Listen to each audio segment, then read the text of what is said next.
જો તમે ગુજરાતમાં રહો છો, તમને પાયાની સુવિધા નથી મળતી અને એ સુવિધા માટે તમે ક્યાંક વિરોધ કરો છો, તો ધ્યાન રાખજો, આપણી ગુજરાતની પોલીસ છે તમારા ઉપર ક્યાંક એફઆઈઆર નોંધી દેશે. આ એટલા માટે કહી રહ્યા છીએ કારણ કે આવું બન્યું છે સુરેન્દ્રનગરની અંદર. નમસ્કાર, આપ જોઈ રહ્યા છો નિર્ભય ન્યૂઝ અને હું છું આપની સાથે રિદ્ધિ. ગુજરાતની જનતા ગુજરાતમાં રહે છે, ટેક્સ ભરે છે.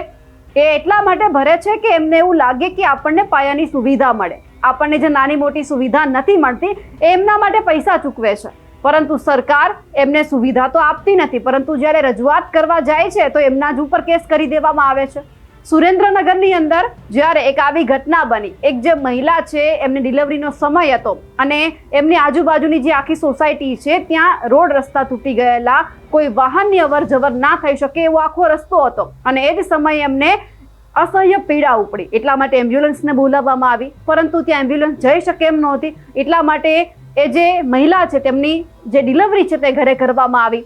પરંતુ જ્યારે મહિલાઓમાં આક્રોશ છે, સ્વાભાવિક છે કે જ્યારે તમે મુસીબતમાં હોવ, તમને સુવિધાની જરૂર હોય, તમે ટેક્સ ચૂકવતા હોવ, તેમ છતાં જો તમને સુવિધા આપવામાં ન આવે તો સ્વાભાવિક છે કે તમે ગુસ્સે થાવ, તમારામાં આક્રોશ હોય. અને એ જ રીતે મહિલાઓએ આક્રોશ વ્યક્ત કર્યો, સ્થાનિકોએ આક્રોશ વ્યક્ત કર્યો. તો ખબર નહીં પોલીસને શું થયું, પોલીસે તમામ લોકોની ઉપર એફઆઈઆર નોંધી દીધી.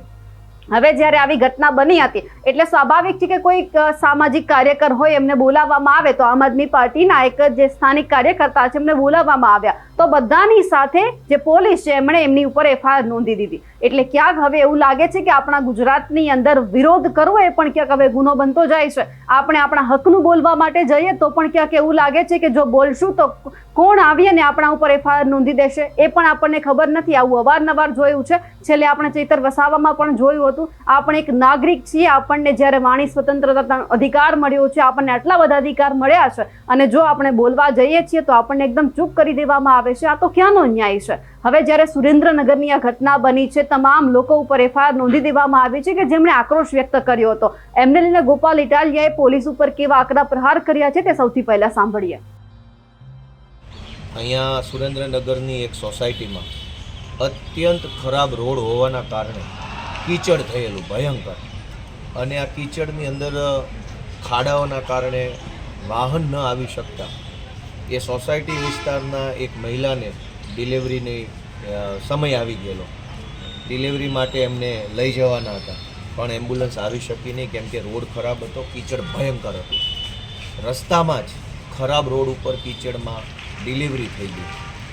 આ ઘટનાથી સોસાયટીની તમામ મહિલાઓ અને પુરુષોની અંદર એક આક્રોશ આવ્યો, ગુસ્સો આવ્યો.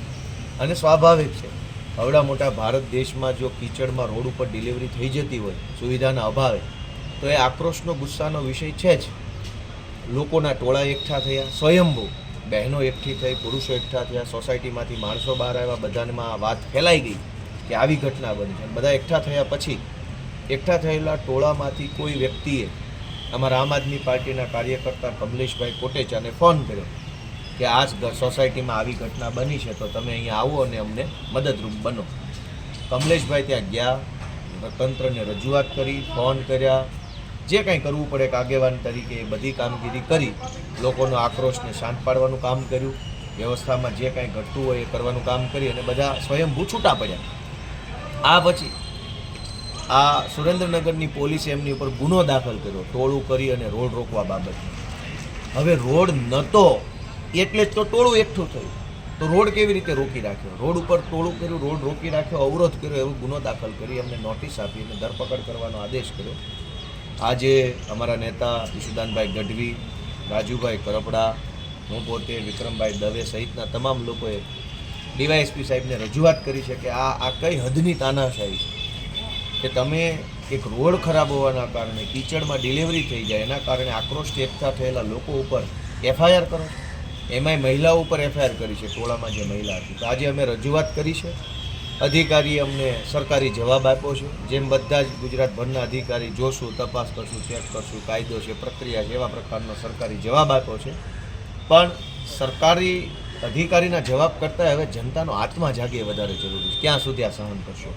અવાજ ઉઠાવવાવાળા વ્યક્તિ ઉપર એફઆઈઆરો ગંભીર 307 જેવી કલમો પર એફઆઈઆરો થાય. લોકોનો આત્મા જાગે, લોકો પોતાના મનને ઢંઢોળે, સવાલ પૂછે કે શું એક માતા બેન દીકરીની ડિલિવરી રોડ ઉપર કીચડમાં થાય એ ગુજરાત માટે વ્યાજબી વાત છે કે ગેરવ્યાજબી એ સવાલ બધાએ પોતાની જાતને પૂછે.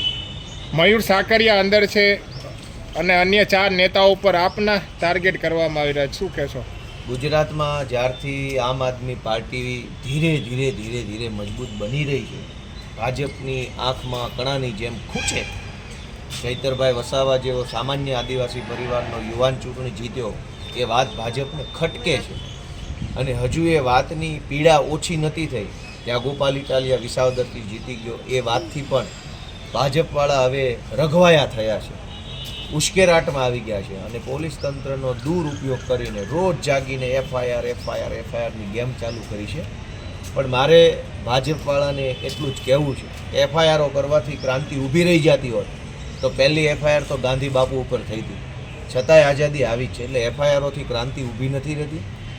ભાજપવાળાને ભગવાન સદબુદ્ધિ આપે એવી હું તો પ્રાર્થના કરું છું. આપણે જોયું છે કે વિરોધ પક્ષનું કામ વિરોધ કરવાનું છે.